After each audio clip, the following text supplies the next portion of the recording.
masa depan.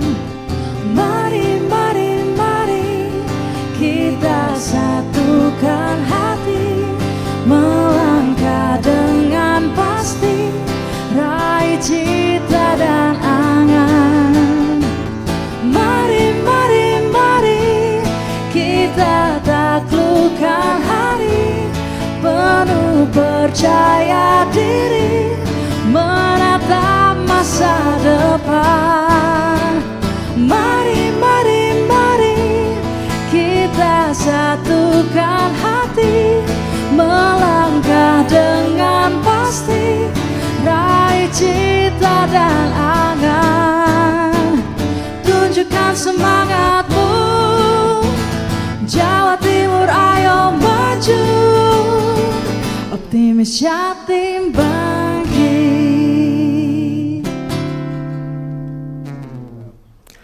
Pandemi COVID-19, gejolak geopolitik perang Ukraina-Rusia beri dampak pada ekonomi di seluruh dunia. Indonesia sebagai satu di antara negara di dunia juga tidak kebal terhadap pengaruh geopolitik dan juga ekonomi global. Beberapa kalangan pemerhati sudah mewanti-wanti 2023, ya tahun depan, supaya waspada karena katanya sih akan ada resesi ekonomi yang terjadi. Di dalam negeri sendiri sejumlah langkah disiapkan. Kalangan pelaku usaha juga berhitung menyiapkan langkah-langkah yang harus diambil demi menyelamatkan usaha mereka. Satu di antara yang jadi perhatian adalah UMK, upah minimum kabupaten kota. Optimis Jatim bangkit dengan tema strategi kenaikan UMK di tengah ancaman resesi ekonomi 2023. Kita bahas bersama narasumber sambil kita akan pendalaman seperti apa perkembangan dan prospek ke depannya sesudah rangkaian informasi yang dihimpun tim redaksi JTV dalam konteks tema kita tentang resesi ekonomi 2023. Kita buka sesudah ini.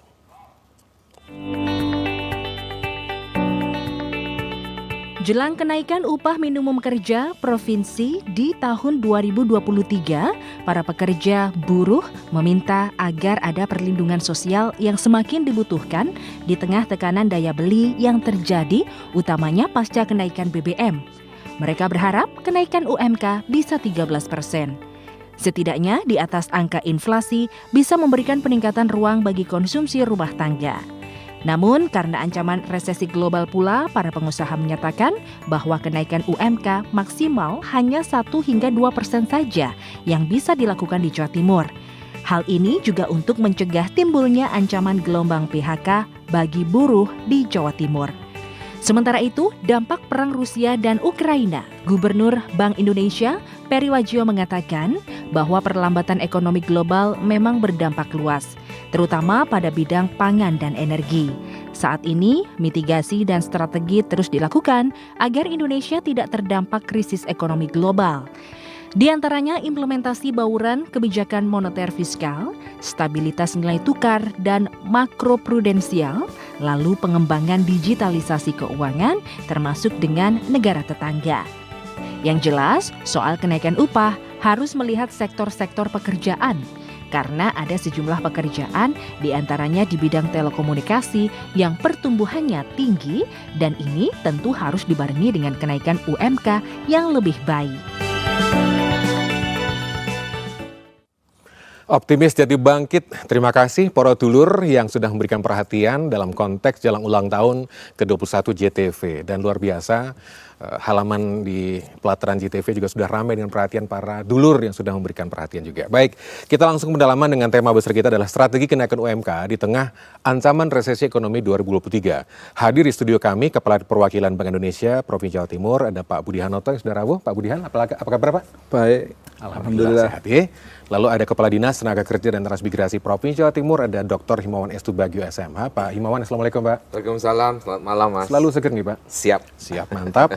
Dan di sebelah kanan Pak Himawan juga ada Pak Dwi Ken Hendrawanto, adalah Sekretaris Apindo Jawa Timur, Asosiasi Pengusaha Indonesia Jawa Timur Pak. Baik, Pak ya. Dwi Ken, apa kabar Pak? Kabar baik Mas Baik. Iman. Ya. Dan secara daring kami juga terhubung dengan Pak Bambang Wijanarko, Ketua Apindo Kabupaten Mojokerto, Asosiasi Pengusaha Indonesia. Pak Bambang, Assalamualaikum Pak Bambang. Waalaikumsalam warahmatullahi Ini wabarakatuh. mestinya kalau konteks seperti ini Mojokerto Surabaya langsung lewat tol langsung kumpul studio Pak mestinya Pak.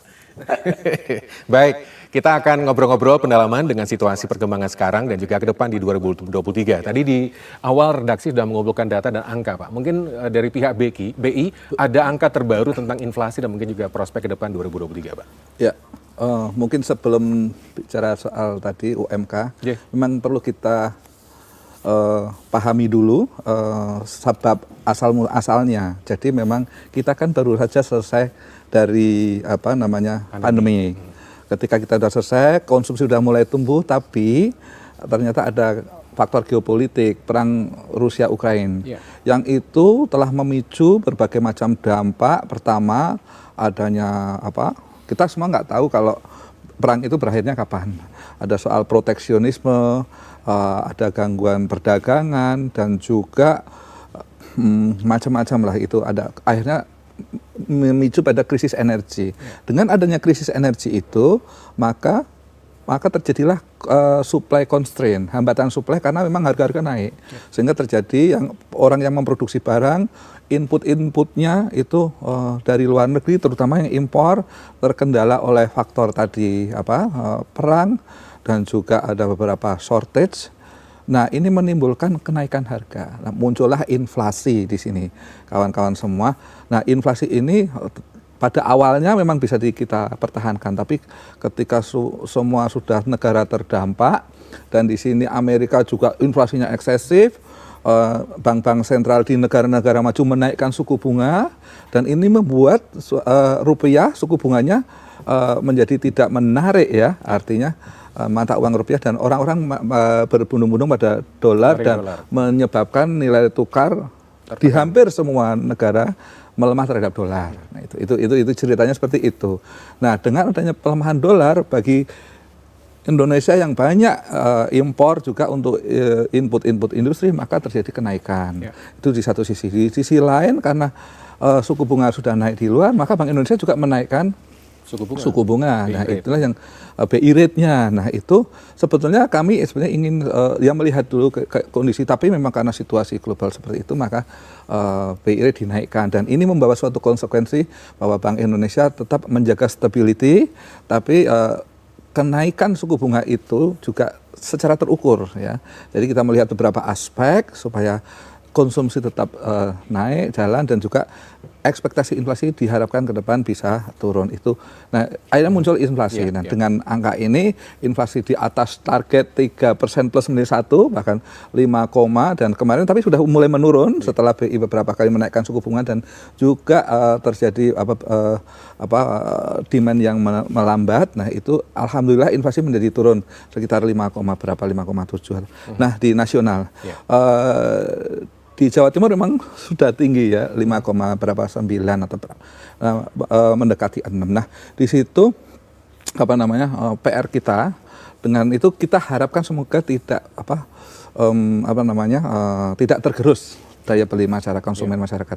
Data-data memang masih menunjukkan konsumsi masih ada optimisme. Gitu. Nah, ini nanti mungkin kita bisa bahas dalami. Pak Budihan, nanti kita akan coba dalami dari sudut pandang pengusaha seperti apa, lalu policy maker seperti apa untuk skala Jawa Timur. Nanti kita ngobrol-ngobrol masih dalam program Optimis Jatim Bangkit. Tema besar kita adalah strategi kenaikan UMK di tengah ancaman resesi ekonomi 2023. Kita kembali sesudah informasi berikut.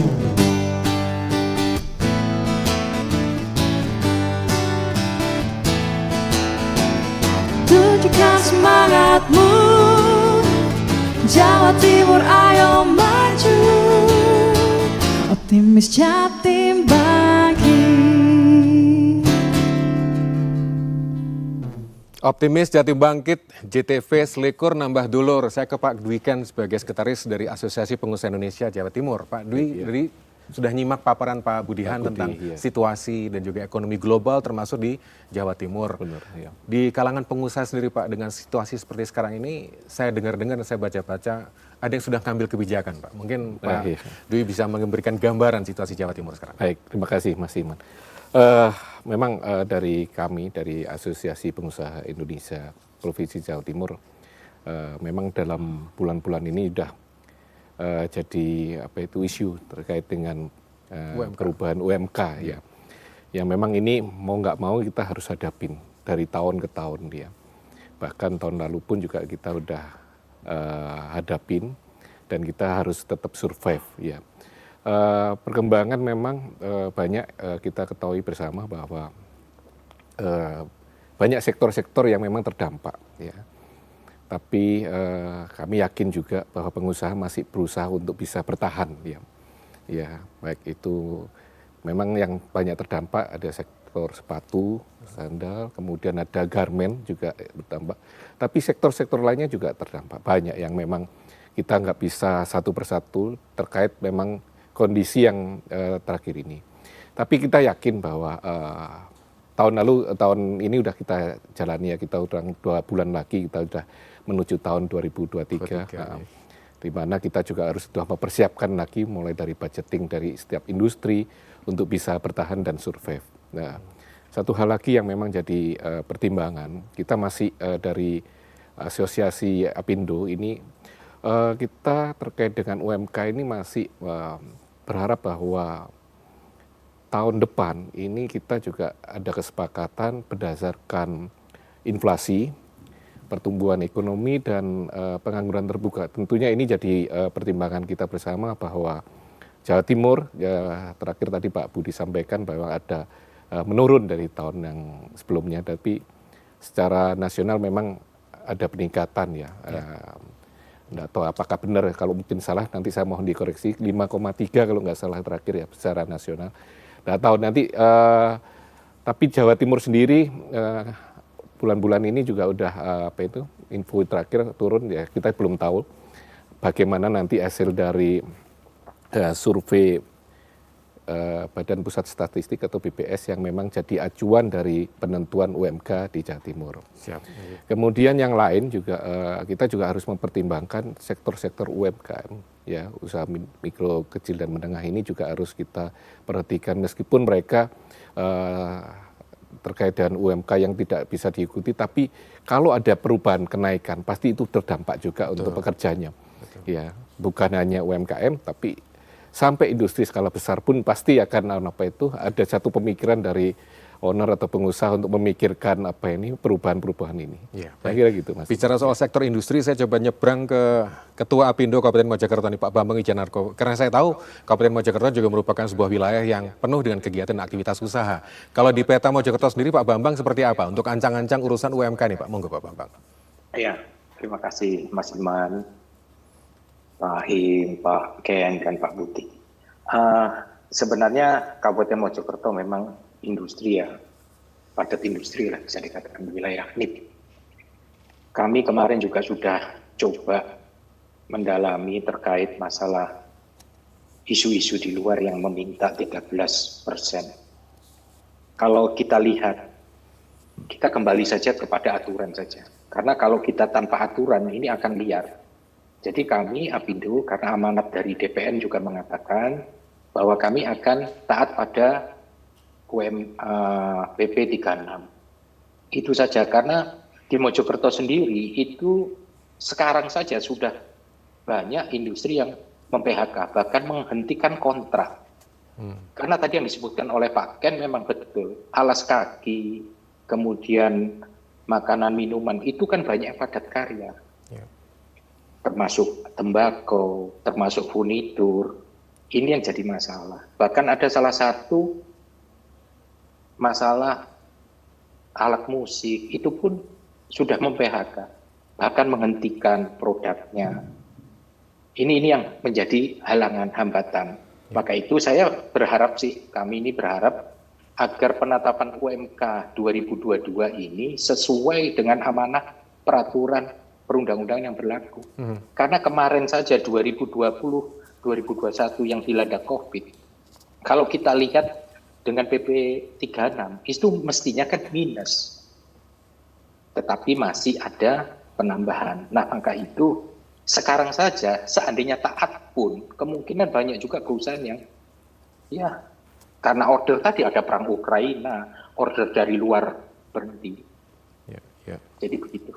Pak Bambang, Pak Bambang, saya salah. Kalau bicara soal UMK, tadi di awal juga sudah dipaparkan kumpulan redaksi bahwa kalangan buruh atau rekan-rekan buruh itu berharap supaya kenaikannya sekitar 13% UMK. Kalau jadi naik 13%. Kalau dari kacamata pengusaha sendiri, apakah nututi Pak? Atau mungkin ada semacam ya ambang yang bisa diterima dan titik tengahnya lah Pak Bambang, monggo. Ya kalau kami sih tetap beracuan pada peraturan perundang-undangan yang berlaku, PP 36, Undang-Undang Cipta Kerja sebagai, di situ kan ada perubahan-perubahan dari Undang-Undang 13. Sebenarnya pakai itu saja. Kenapa?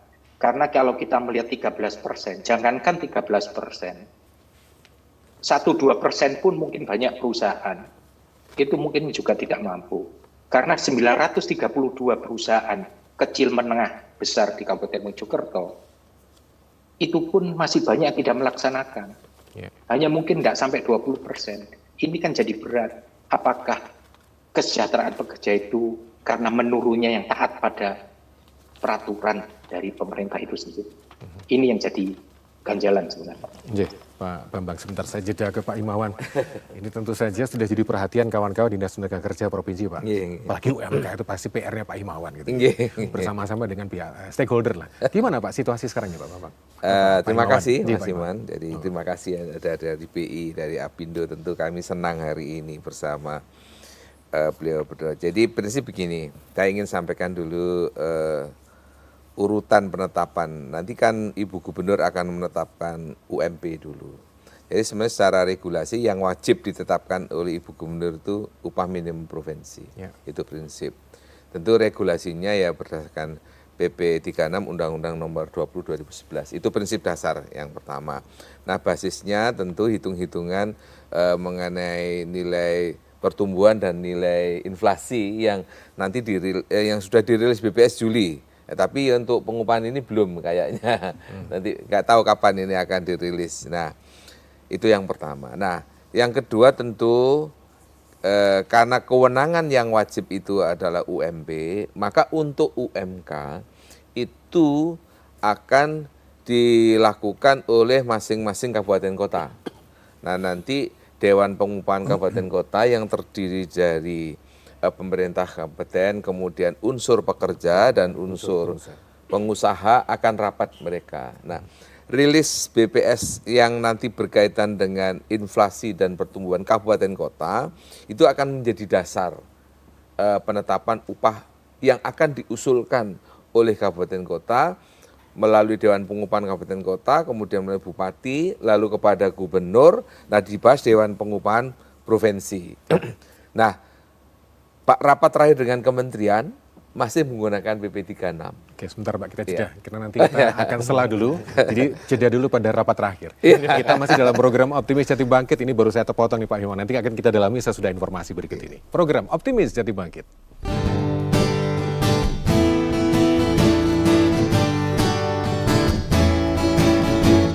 Tunjukkan semangatmu, Jawa Timur ayo maju, Optimis Jatim Bangkit.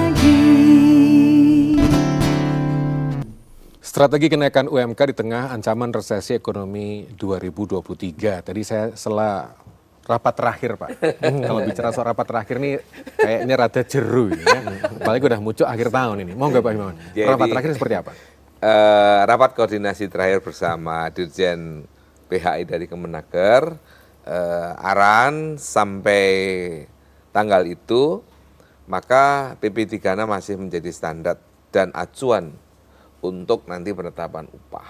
Nah, itu yang terjadi. Nah, oleh sebab itu, kalau kemudian ini menjadi standar pengupahan yang sudah diberikan arahan, kan sebenarnya regulator itu tidak di gubernur.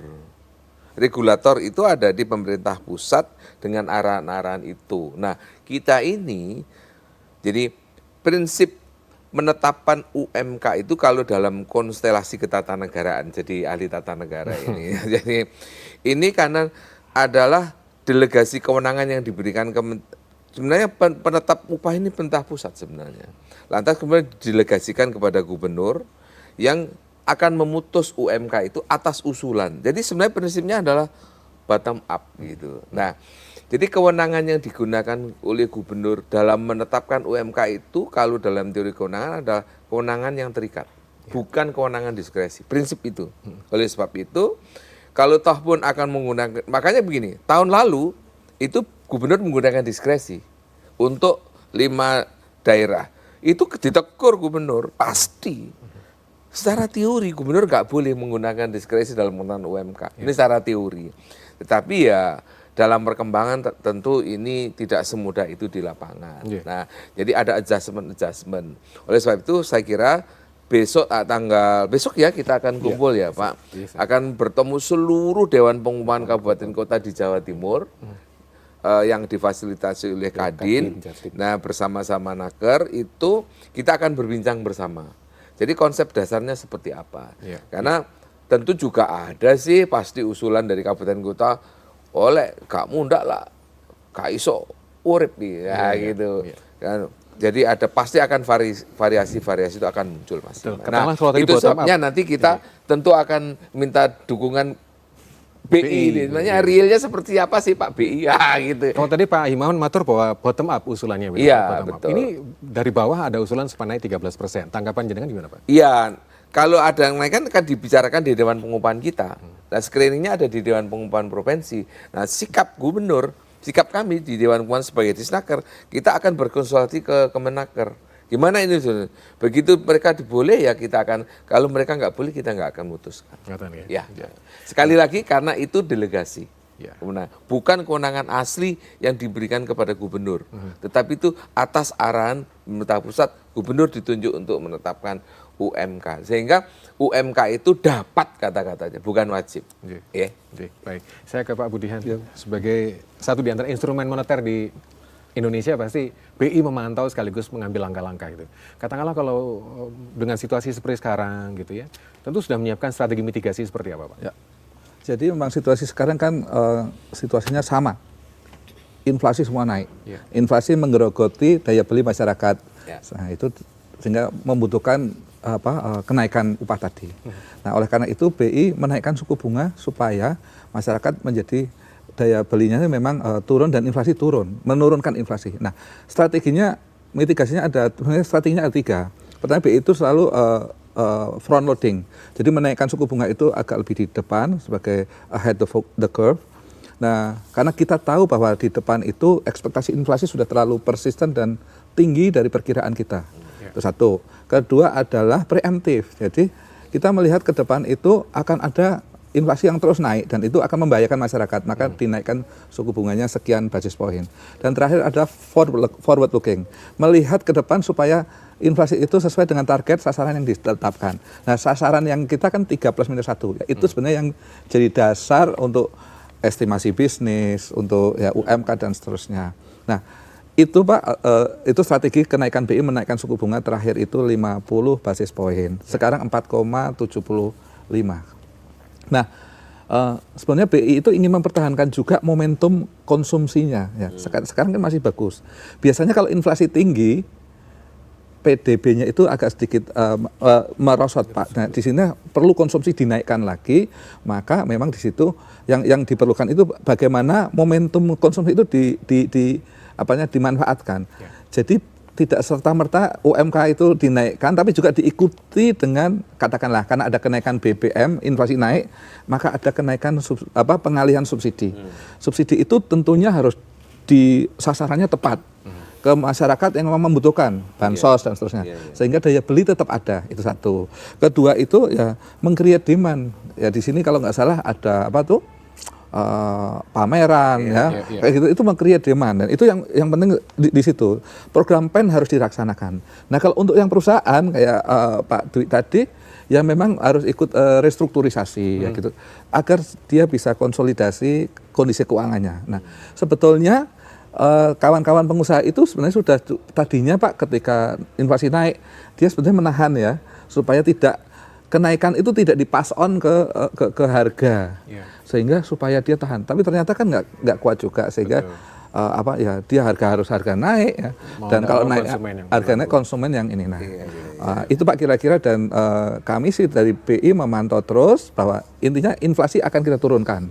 Pertama sampai batas 3%+-1 itu. Kalau itu sudah ajak maka dunia usaha bisa melakukan estimasi dan masyarakat kan daya belinya menjadi lebih pulih lagi. Baik, saya izin ke Pak Bambang. Pak Bambang, yang saya mau ngutip apa yang dikatakan Pak Himawan tadi, bahwa usulan-usulan untuk kenaikan UMK itu bottom up. Kalau mungkin dari agenda Mojokerto sendiri, kawan-kawan Apindo Mojokerto tentu kan diajak untuk ngobrol gitu. Besok katanya rapat mau. Ya. Apakah ada rencana atau mungkin juga ada bekal yang mau dibawa disuarakan secara bersama? Monggo Pak Bambang. Pak Bambang, monggo. Terima kasih Mas. Yang jelas kami pasti akan mengusulkan nanti. Cuman begini, yang jadi pertanyaan mengganjal. Kadang-kadang Kabupaten Mojokerto Dewan Pengupahan sudah membahas, yang jadi masalah apakah nanti usulan itu bila sesuai kan tidak ada problem. Tapi kalau tidak sesuai, apakah itu usulannya, apa penetapan dari gubernur? Ini bagaimana? Apakah akan dijalankan atau ada sanksi-sanksi terkait hal itu? Itu saja kalau dari kami. Karena memang melihat tahun-tahun kemarin kan sudah banyak perusahaan yang ada mungkin 934 dua perusahaan hilang. Kemudian dari 932 ada yang mengurangi 50%. Data-data itu mungkin lebih jelas, lebih anunya ada di BPJS Tenaga Kerja, biar fair lah. Kalau nanti dari saya kan ada di Dinas Tenaga Kerja, ada di perizinan, bahkan ada yang relokasi. Nah, ini yang jadi sebenarnya kendala. Kami dari pengusaha istilahnya saat ini adalah bertahan. Bertahan gimana caranya? Mudah-mudahan para pekerja juga memahami hal ini. Situasi yang krisis global seperti ini, agar bersama-sama untuk bisa mempertahankan tempat kerja. Dan pengusaha pun saya yakin akan berusaha semaksimal mungkin. Mungkin itu dari saya. Pak, sebelum saya hijrah ke Pak Ken di studio, saya juga penasaran dengan situasi seperti sekarang ini, apalagi kemarin pemerintah sudah menyesuaikan harga BBM gitu ya. Kalau bicara soal resesi, dari kacamata pengusaha sendiri, apakah harga BBM dan harga-harga komponen baku itu juga mempengaruhi atau seberapa sih Pak rasionya, mohon izin? Kalau masalah rasio mungkin BPS nanti kan bisa melihat. Sekarang contoh BBM naik, angkutan transportasi jelas tergerus. Contoh bus selama ini kan mempertahankan saja. Tadi dari BI mengatakan selama ini hanya menahan. Pada saat nanti tidak kuat, mau nggak mau akan naik. Apalagi sekarang sudah seperti ini. Nah maka itu situasi ini situasi yang global. Mestinya sama-sama memahami. Karena yang nanti akan rugi adalah tidak hanya pengusaha, pekerja juga rugi, pemerintah sendiri juga akan rugi. Dengan banyaknya yang tidak kuat akhirnya menutup perusahaannya. Dari kabupaten kota juga akan rugi, banyak yang relokasi. Karena gap kita antara kabupaten itu sangat jauh, terutama 5 wilayah ini. Nah ini yang jadi kendala sebenarnya. Sebenarnya kami Apindo itu dulu pernah mengusulkan dan sudah diakomodir di Undang-Undang Cipta Kerja, yaitu masalah klaster. Kita ngomong klaster kenapa? Bedakanlah antara padat modal, padat karya, dan UMKM. Supaya kita ini banyak industri rumahan. Ini bisa masuk ke UMKM. Apakah industri rumahan akan mampu untuk UMKM? Saya jelas tidak mampu. Nah ini harus diberilah dia payung hukum. Sebenarnya di kelas UCLK itu sudah ada klasternya, upah klaster. Namun mungkin saya kurang paham ya apakah teknis dan juklaknya itu juga sampai sekarang PPPP-nya juga belum ada. Mungkin nanti Pak Him bisa menjawab. Baik, saya izin ke Pak Ken. Pak Ken, kalau nyun sewu, kalau pandemi COVID-19 oke lah, banyak kegiatan yang terdampak gitu ya, apalagi aktivitas masyarakat juga pada tiarap semua pada tahun-tahun pertama gitu. Tapi dengan situasi sekarang kan berbeda. Kalau kita lihat lalu lintas Jawa Timur udah mulai bangkit lagi. Tiba-tiba ada perang Ukraina Soviet ini Pak, Rusia gitu. Apa betul ini punya dampak begitu besar pada industri di Indonesia sendiri Pak? Iya. Kalau dengan terkait dengan situasi perang Ukraina dengan Uni Soviet memang dibilang terdampak memang secara internasional masih semua terdampak, dan Indonesia sendiri kemarin Bapak Presiden juga sudah menyatakan bahwa impor gandum juga pasti akan bermasalah, ya. Dan ini tentunya yang tadi disampaikan oleh Pak Bambang, industri makanan itu pasti terdampak juga. Jadi kalau pengaruhnya pasti ada. Ya, apapun bentuknya, kondisi perang kan berdampak pada situasi baik itu secara global dunia dan Indonesia tentunya. Jadi pengaruhnya pasti ada gitu ya. Dari kawan-kawan anggota Apindo sendiri bagaimana Pak? Suara mereka yang disampaikan pada sekretariat, mungkin juga pada ketuanya Pak Edi. Terkait dengan kondisi yang ada di dunia, Jawa Timur sendiri. Kalau Apindo tetap ya terkait dengan UMK, Pak Bambang sampaikan tadi benar, Pak Imawan sampaikan dari kita tetap pada rule yaitu PP 36, jadi tentang pengupahan ya, yang di dalamnya adalah dari Undang-Undang Cipta Kerja, Undang-Undang 11 tahun 2020. Memang kita tetap ingin sesuai rule itu. Jadi kalaupun ada isu yang minta naiknya sangat tinggi, ya ini sangat kita pasti nggak mampu ya. Kita tetap menunggu BI yang memberikan data tadi, Pak Budi sudah memberikan gambaran jelas baik itu tentang kebutuhan masyarakat, tentang daya beli dan sebagainya. Tapi saya tetap butuh support dengan Pak Imawan dan HPI untuk apa itu menentukan. Kita masih bersama dalam program Optimis Jadi Bangkit. Kembali sesudah informasi berikut ini.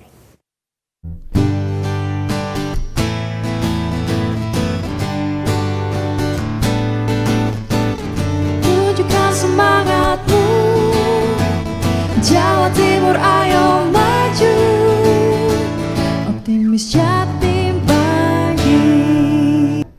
JTV Selikur nambah dulur. Masih dalam program Optimis Jadi Bangkit bersama orang-orang yang nanti juga sangat terlibat dalam penetapan UMK lah, pembahasan UMK. Saya ke Pak Budi Hanoto sebagai Kepala Perwakilan Bank Indonesia Provinsi Jawa Timur. Pak izin saya ada kutipan Pak ini ya. Ini coba saya kutip dari apa yang dikatakan Pak Erlangga Hartarto, Menko Perekonomian, bahwa begini, beliau mengatakan tantangan itu hanya bisa diatasi kalau kita bersatu. Rasa kemanusiaan, solidaritas yang kuat, dan optimisme atau yakin Indonesia tidak terdampak resesi global. Kalau menurut panjenengan ini seperti apa sih Pak, bahwa kita harus bersatu nih ngatasi seperti ini tuh mungkin dari perspektif BI punya? Ya, saya sangat setuju sekali karena di dalam menangani krisis ekonomi ini, katakanlah ini sebuah krisis, itu kan ada beberapa pihak, moneternya BI, fiskalnya pemerintah, dan juga sektorialnya. Oke, nah BI sekarang sedang menangani inflasi yang memang menjadi momok seluruh dunia, seluruh masyarakat. Nah, dengan menaikkan suku bunga. Dengan menaikkan suku bunga itu kan memang tadi dengan strategi seperti itu tentu bagi perekonomian akan seperti kerem, ya kan? Dan bagi perusahaan pun yang punya portfolio dengan perbankan kan mesti agak financially akan terganggu juga.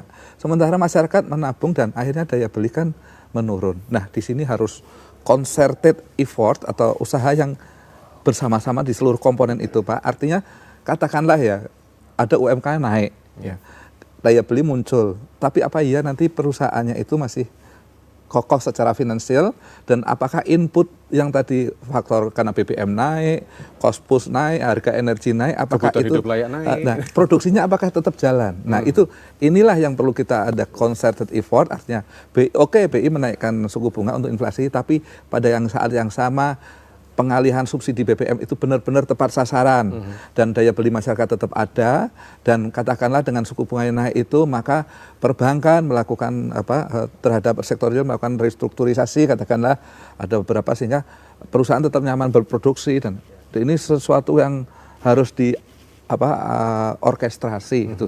Saya rasa saya setuju untuk itu. Pak Imawan sama Pak Imon, ini juga menyitir apa yang dikatakan Pak Erlangga Hartarto. Termasuk ini Pak, ada seruan dari beberapa pemirsa JTV yang berharap supaya ngitung-ngitung UMK itu juga ngitung KHL-nya Pak. Itu. Mungkin respon jenengan seperti apa Pak Imawan? Ya. Baik, jadi begini. Situasi sekarang ini adalah situasi yang memang harus duduk bersama, difikirkan bersama, diputuskan bersama. Jadi kalau nanti Dewan Pengupahan Kabupaten Kota itu ada berbagai unsur, mereka yang paling tahu sebenarnya situasi di daerah masing-masing. Jadi kalau tadi ada Pak Bambang misalnya, atau ada kawan-kawan di Gresik. Jadi memang Jawa Timur ini sangat unik Mas. Ada 5 kabupaten kota yang disebut sebagai ring 1 itu tata kelola pengupahnya sudah jauh meninggalkan ring-ring yang lainnya. Jadi ini memang ini secara masa lampau ketika PP 78 itu diberlakukan di tahun 2015, 16, 17, 18 dulu itu. Nah, dengan prosentase yang kemudian sama tapi dengan baseline yang beda, ya tentu yang baseline-nya rendah akan ketinggalan dengan baseline-nya. Nah, itu. Nah, oleh sebab itu saya kira data PHK di kabupaten kota, data relokasi, data berapa yang bayar upah di kabupaten kota oleh Disnaker kabupaten kota itu juga harus menjadi konsiderasi di dalam rangka proses dialog pengupahan di kabupaten kota. Karena kalau itu tidak kemudian dipertimbangkan, ya hanya memberikan kenaikan upah, betul yang beliau sampaikan, upah naik, kemudian daya beli naik, pertanyaannya, nah barang-barang yang diproduksi apakah kemudian juga terjual dan terserap di pasar yang, nah di beberapa kasus hari ini yang saya lihat kemarin itu beberapa laporan yang kami kumpulkan melalui WA kepada kadis-kadis, ada beberapa perusahaan-perusahaan, satu itu furniture ya Pak ya, kemudian garment, kemudian alas kaki, betul. Bahkan ada perusahaan yang barangnya itu hanya ekspor saja, nggak dijual di sini. Sekarang sudah menghentikan 30% produksinya. Wow. Saya nggak mau sebut, Pak, tapi ada terlapor ke kita. Sehingga biasanya lembur, sekarang nggak lembur lagi. Nah, itu yang terjadi. Jadi inilah yang harus kemudian diambil sebagai satu kebijaksanaan kawan-kawan di kabupaten kita, duduk bersama, dibuka bersama, supaya nanti apa? Bisa dirasakan bersama. Nah, kalau main menang-menangan nggak akan menyelesaikan masalah. Bicara soal konsideran beberapa aspek atau faktor yang jadi acuan atau hitungan, kita tahu bahwa kalau urusan hitung-hitungan pengupahan itu kan acuannya ada PP, kemudian ada Undang-Undang Cipta Kerja dan segala macamnya.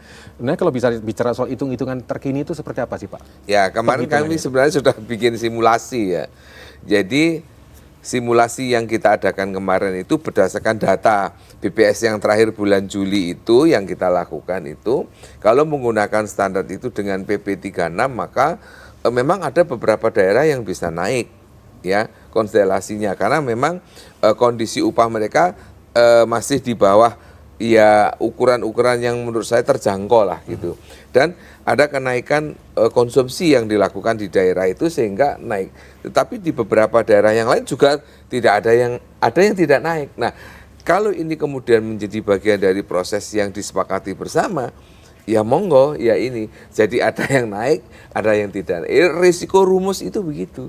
Karena apa? Karena situasi daerah kan tidak sama. Diversity-nya kan kelihatan, Mas, dari situ. Jadi kan kalau kemudian ini akan dipertimbangkan menjadi bagian dari proses menetapkan upah, ya nggak apa-apa. Menurut saya risikonya akan nanti terjadi deviasi gitu. Di sini naik, di sini tidak naik, di sini naik, di sini naik.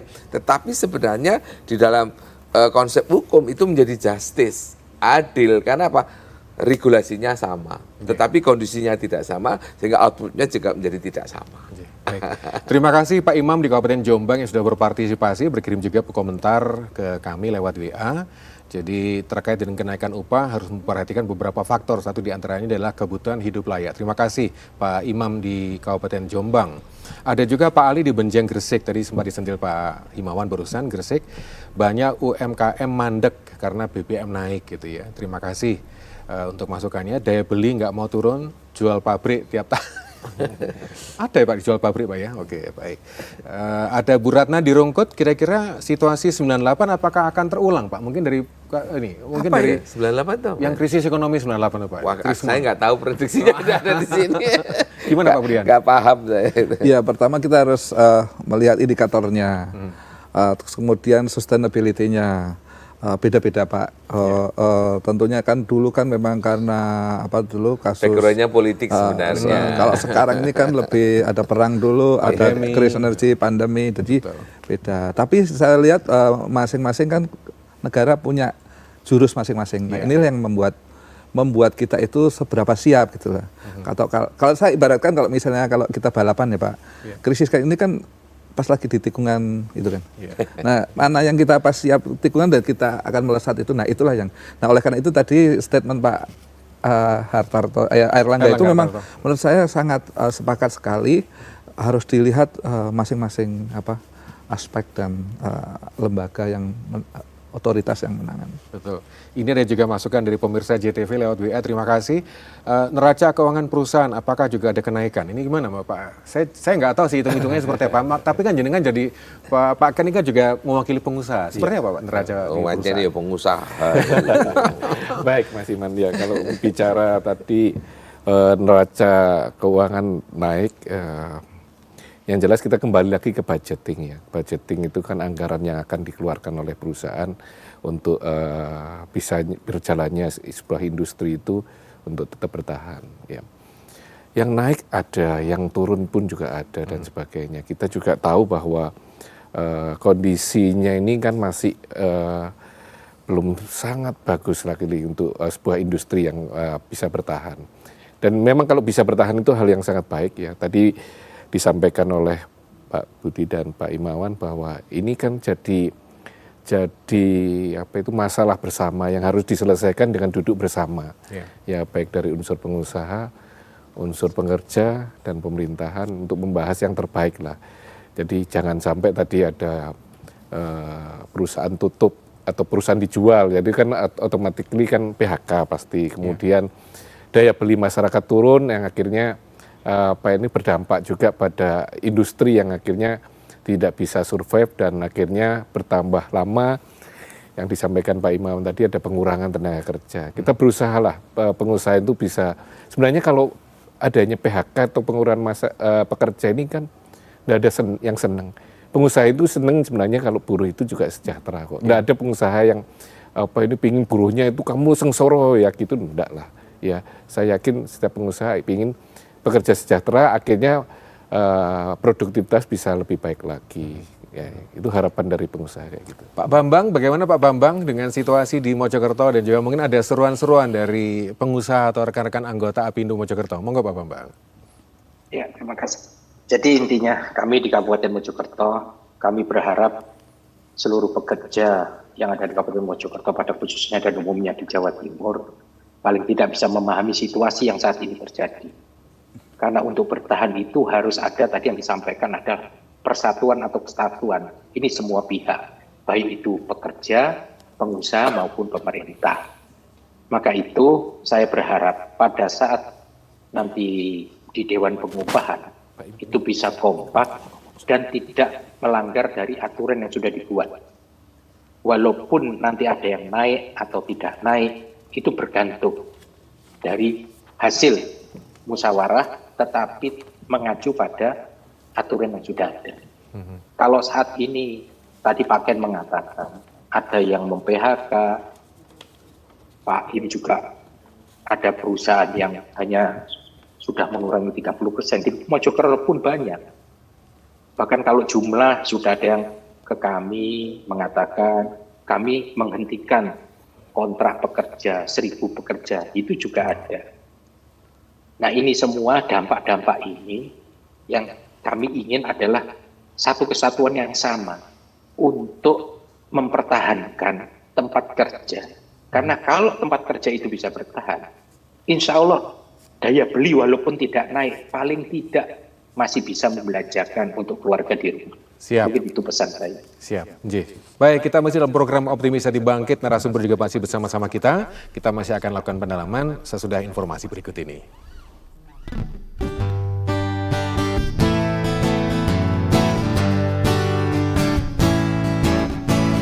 Tunjukkan semangatmu, Jawa Timur ayo maju, optimis Jatim bangkit.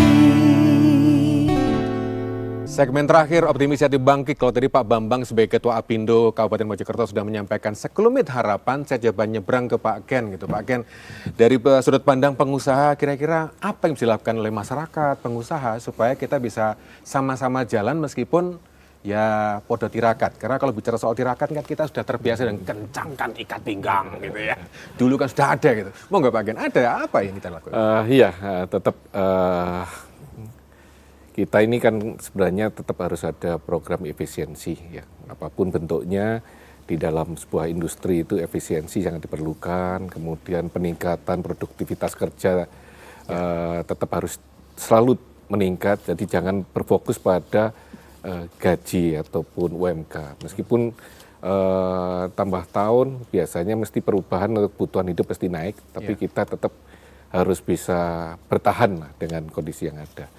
Apindo sebenarnya sudah punya program, yaitu berkeinginan tahun ini adalah tetap ada investasi baru masuk Jawa Timur. Tentunya dengan investasi baru ini juga membuka lapangan pekerjaan.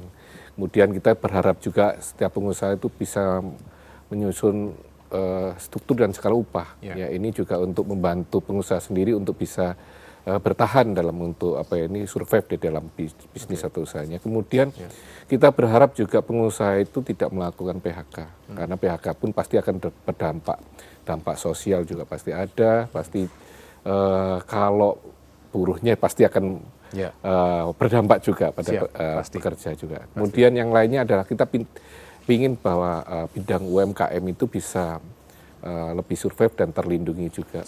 Ya. Kemudian kita berharap juga yang terakhir relaksasi atau kebijakan-kebijakan pemerintah yang disampaikan Pak Budi tadi, yang terkait dengan entah itu pajak, entah itu suku bunga dan lainnya lah. Ini pengusaha tunggu juga untuk bisa bertahan dan lebih survive lagi. Pak Himawan, harapan mungkin ada seruan juga untuk para pelaku Jadi usaha. harapan kami bahwa semua proses upah itu sebenarnya panjang, berkaitan dengan industri survive, lalu tingkat pengangguran terbuka kemudian harus turun, karena kan kita bersyukur sih hari ini kita sudah 549 ya dibanding Agustus yang lalu 574. Ya 5,74 hari ini kita 549. Jadi oleh sebab itu jangan sampai kemudian ada PHK. Kalau ada PHK kan berarti nambah pengangguran. Nah, tingkat pengangguran pasti akan menjadi naik kalau itu terjadi. Oleh sebab itu rundingannya itu ya apa tetap kerja. Nah, ya apa si isok blonjo.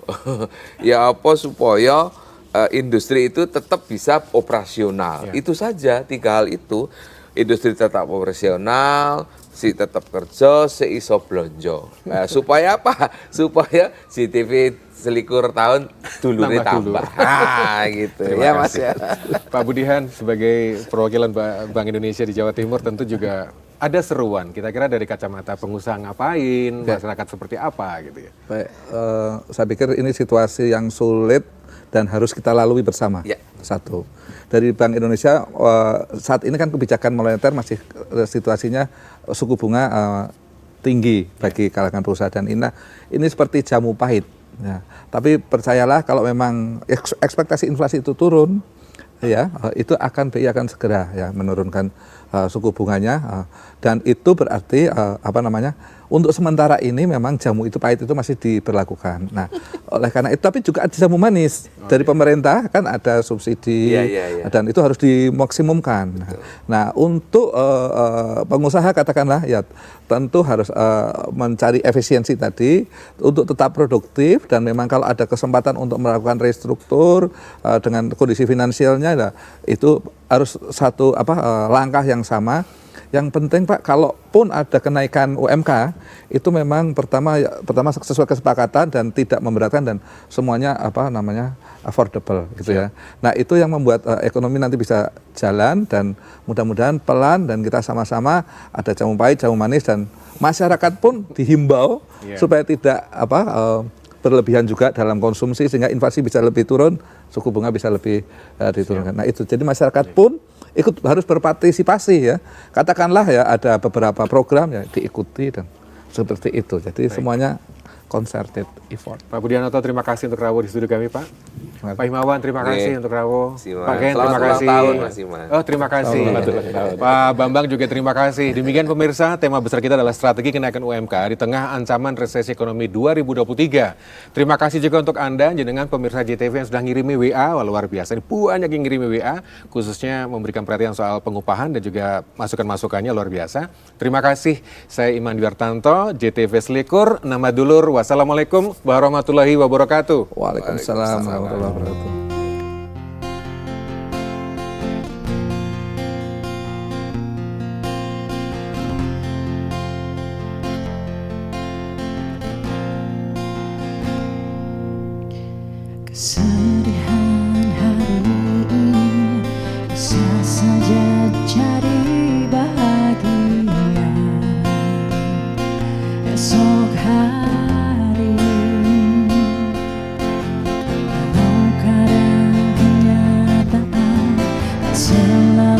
seperti apa yang diinginkan,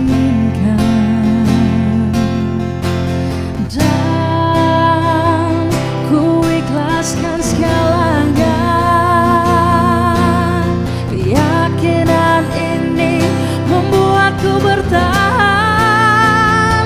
Hidup yang ku jalani, masalah yang ku hadapi, semua yang terjadi pasti ada hikmahnya.